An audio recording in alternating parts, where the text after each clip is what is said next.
28절에서 42절까지의 말씀입니다. 이에 모세가 그들에 대하여 제사장 엘르아살과 눈의 아들 여호수아와 이스라엘 자손 지파의 수령들에게 명령하니라.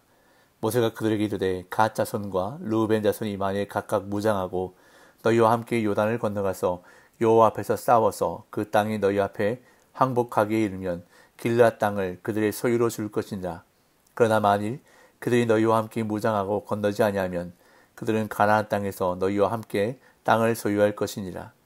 갓 자손과 르우벤 자손이 대답하여 이르되 여호와께서 당신의 종들에게 명령하신 대로 우리가 행할 것이라. 우리가 무장하고 여호와 앞에서 가나안 땅에 건너가서 요단 이쪽을 우리가 소유할 기업이 되게 하리이다. 모세가 갓 자손과 르우벤 자손과 요셉의 아들 므낫세 반지파에게 아모리인의 왕 시온의 나라와 바산 왕 옥의 나라를 주되 곧 그 땅과 그 경내의 성읍들과 그 성읍들의 사방 땅을 그들에게 주매 갓 자손은 디본과 아다롯과 아루엘과 아다롯 소반과 야셀과 욕부하와 벳니브라와 베타란들의 견고한 성읍을 건축하였고 또 양을 위하여 우리를 지었으며 르우벤 자손은 헤스본과 엘랄레와 기랴다임과 느보와 바알 무원들을 건축하고 그 이름을 바꾸었고 또 신마를 건축하고 건축한 성읍들의 새 이름을 주었고 므낫세 아들 마길의 자손은 가서 길앗을 쳐서 빼앗고 거기 있는 아모리인을 쫓아내매 모세가 길앗을 므낫세 아들 마길에게 주매 그가 거기 거주하였고 므낫세 아들 야일은 가서 그 촌락들을 빼앗고 하봇 야일이라 불렀으며 노바는 가서 그낫과 그 마을들을 빼앗고 자기 이름을 따라서 노바라 불렀더라. 아멘. 민수기 32장은 르우벤 지파와 갓 지파 그리고 므낫세 지파의 일부가 요단 동편에 정착하는 내용을 다루고 있는데 이 이야기의 의미를 올바로 파악하기 위해서 우리는 요단 동편이 이스라엘에게 약속된 가나안 땅 바깥에 위치하고 있다는 것을 주지할 필요가 있습니다. 하나님이 약속하신 땅의 경계는 34장에 나타나고 있는데 갈릴리 바다에서 남쪽으로 내려오는 요단강이 가나안의 동쪽 경계를 규정합니다. 이스라엘은 전적으로 하나님의 말씀에 의존해야만 하는 존재인데 이스라엘의 일부 지파가 하나님이 아브라함에게 약속하신 땅 바깥에 정착한다는 것은 하나님의 말씀에 순종하지 않는다는 것을 의미합니다. 이스라엘이 요단강을 건너 약속의 땅을 기업으로 차지하려는데 갑자기 두 지파가 약속의 땅에 들어가지 않고 바깥에 정착하겠다고 요구했습니다. 32장 1절부터 5절까지를 제가 읽어보겠습니다. 르우벤 자손과 갓 자손은 심히 많은 가축대를 가졌더라. 그들이 야셀 땅과 길앗 땅을 본즉 그곳은 목축할 만한 좋은 장소인지라.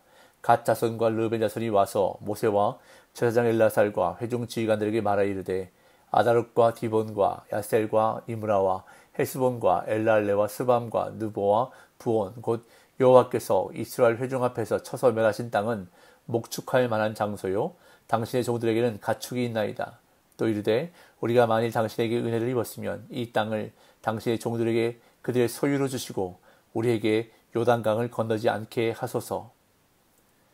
마치 이들의 요청은 38년 전 출애굽 1세대가 약속의 땅 문턱인 가데스바네아에서 모세에게 반역했던 사건을 연상시키는데 그 결과 출애굽 1세대는 40여 년을 광야에서 유리하다가 죽을 것이라는 심판을 받았습니다.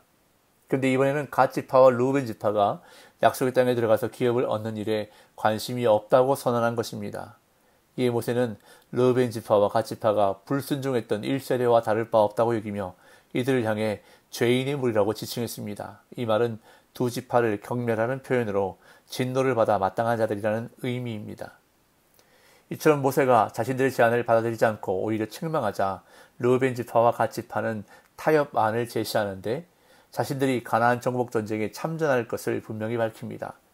다만 잠시 그곳에 남아있도록 요청하는데 그 이유는 그곳에 가축의 우리를 짓고 원주민으로부터 아이들과 여자들을 보호하기 위한 성읍을 건축하기 위해서 잠시 그곳에 남아있도록 요청합니다.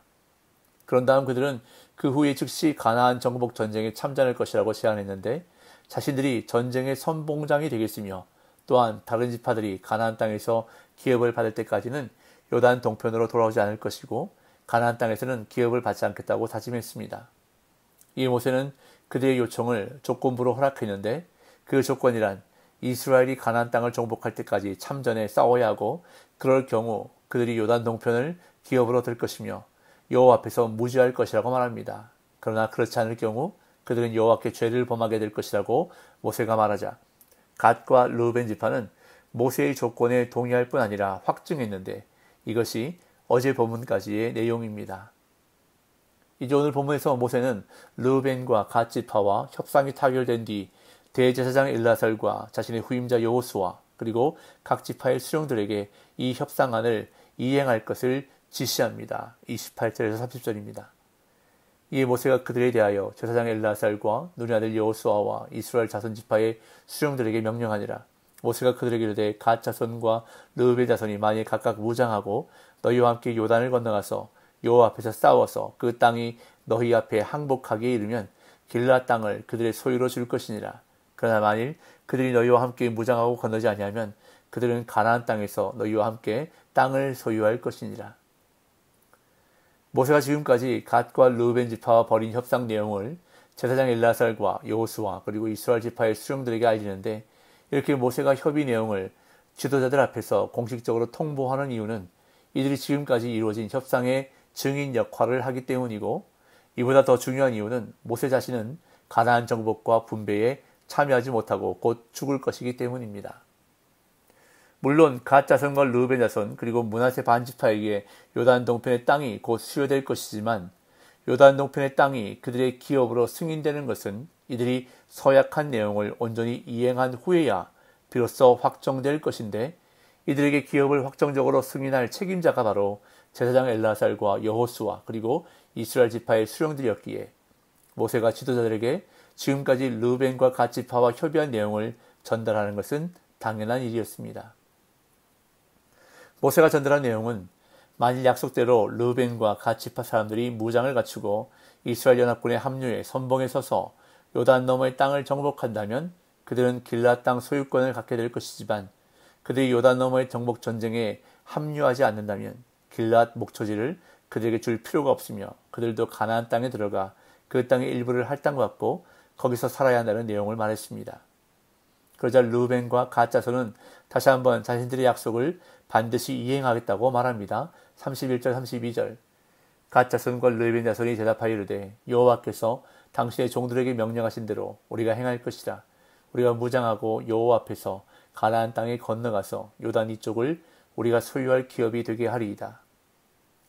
르우벤과 갓 자손은 다시 한번 자신들의 약속을 반드시 이행하겠다고 말하는데 즉 무장하고 전쟁에 앞장서 동참할 것이며 가나안 정복을 함께 이루어낼 것이며 그 후 당당히 요단 동편 길랏 목초지의 소유권을 행사할 것이라고 말합니다.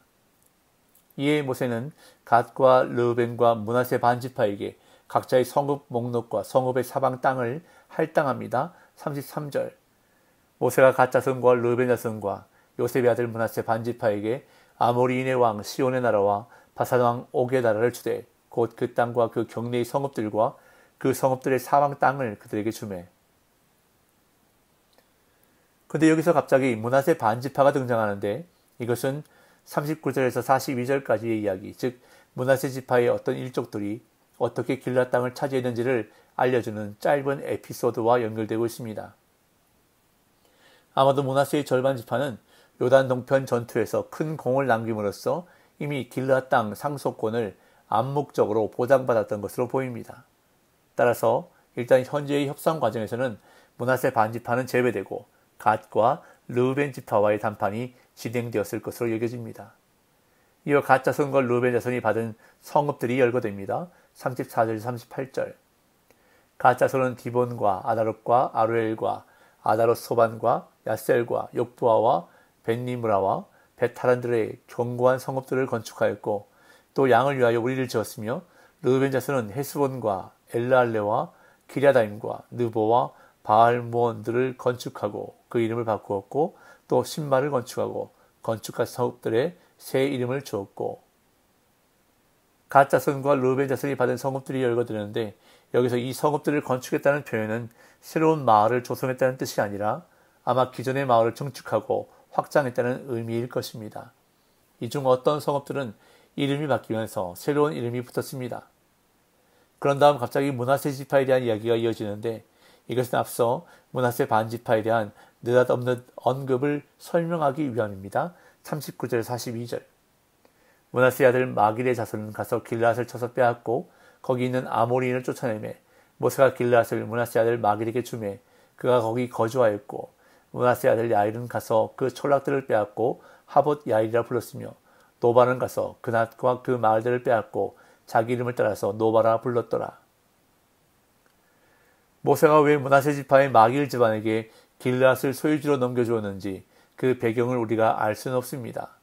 현재의 제한된 정보에 의하면 마길의 사람들이 먼저 행동을 개시하여 길르앗을 침공해 그곳을 빼앗으므로 그들은 모세에게서 길르앗에 대한 합법적인 점유를 승인받은 것입니다.